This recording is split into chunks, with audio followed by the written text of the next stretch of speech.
I'll regroup, whatever the state, whatever they send me.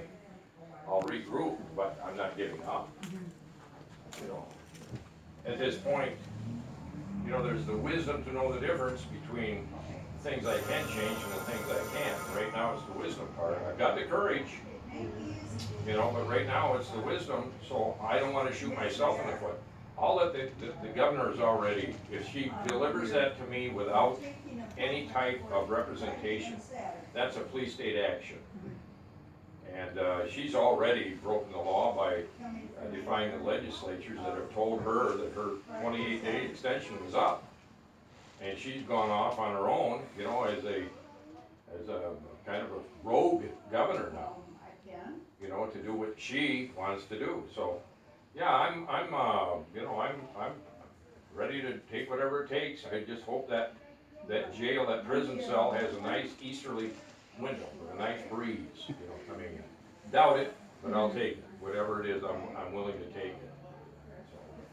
Was it a surprise to you, with all of us coming in yesterday saying this is what we heard from the state, but you not receiving anything? Was that a surprise? I never received anything. It was surprising to me that they're hiding under their chairs, making all of these, whether they're leaks or whatever they're doing, but they're evidently you got that information from somebody that she was going to suspend my license.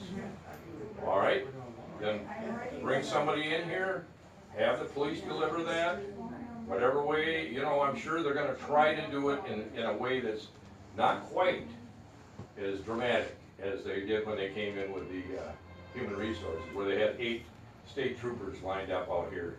What do I got? I got a family shop here, so I'm sure that that didn't work well.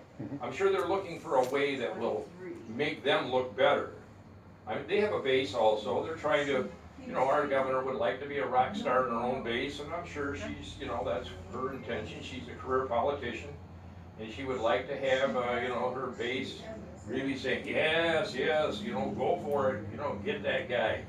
But it'll be a police action if she does, whichever way it is, so. I just got an email from Lara. It sounds like it's coming via USPS, via the mail, but I don't know for sure. That's what it sounds like. That's what it sounds like.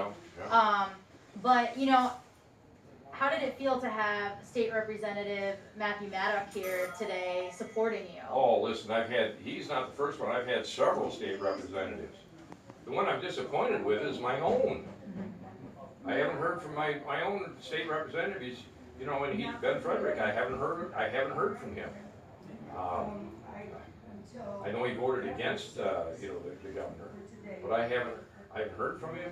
But I have all these other state representatives from all over the other areas that have supported me.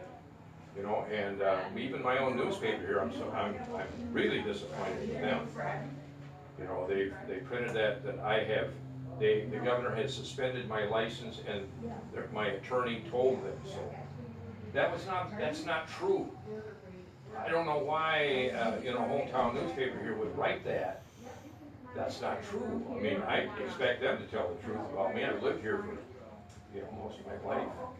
But evidently they've chosen to, I don't know, ignore truth, ignore facts, and just kind of go off on their own agenda.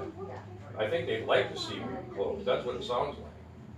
Well, I think you have a lot of people here who don't want to see you closed, and right. Even with the rain falling today, you had a line. How's that feel to know you continuously have this support? That's the support. That kind of support is overwhelming to me.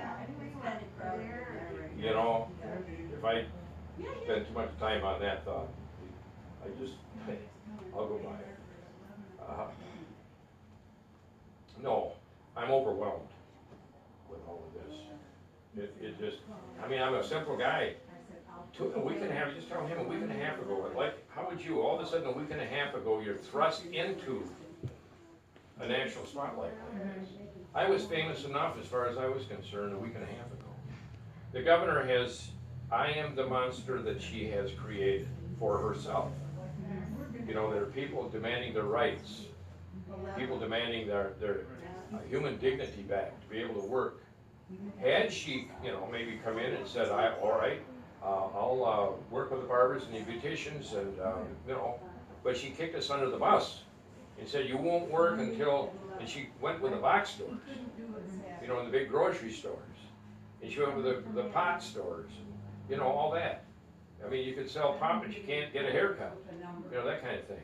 So, these are the kind of things that, if she had maybe said, okay, this is what you have to do, or we'd like you to do, to open a barber shop. That, we would have all worked with that. But she wouldn't do that. She took my job away. And now she's taking my livelihood away, my craft, by suspending my license, if that's what she's going to do. That's a mean-spirited. Now that's getting addictive. I've become that little worm in her brain that's rotting her soul now. Yesterday you mentioned Trump has referred to her as that woman in woman, Michigan, and you're that now barber now has become that little thing that twists around in her and the AG's mind every day. What are we going to do with this barber? Well, so far they keep shooting themselves in the foot because they're not getting what they want. They want me to roll over and be a good boy, and I'm not. I am a good boy, and I'm not rolling over to this type of oppression. I've made that statement before that, the Democrat Party, when I was a young guy, the Democrat Party, stood for human rights, civil rights, no oppression from the government, free speech, all of those things. I mean, the protests that went on in the 60s this is nothing compared to that. And now that party is completely switched over, where they become the oppressive government, and oppresses free speech, and oppresses human rights and civil rights. So this has become now a whole different scenario in my world. I've seen both. And I've seen that how the Democrat Party has completely changed. And that again, and the fellow had that sign in here, Ben Franklin said, you give up your freedoms for security, you deserve neither, and you'll have neither. And that's what she's asking us to do. I wrote a story called Age of Shame, and that story is a story that takes place during the Holocaust. And at that time, the Jewish people in the Warsaw Ghetto, were actually turning in their young people, because the young people were daring to stand up against the Germans, and they were afraid that the Germans would become angry and do things to them, without the realization that they were already this promise of getting into that cattle car with all of your treasures to take you to a place that was going to be safe and wonderful and secure. I'm not going to get in that cattle car. That's the beginning of this thing right now. Is once the government says we're here to help you, I get very, very suspicious now. Thank you, Karl. So Thank my you. questions for you. Appreciate it. Yeah.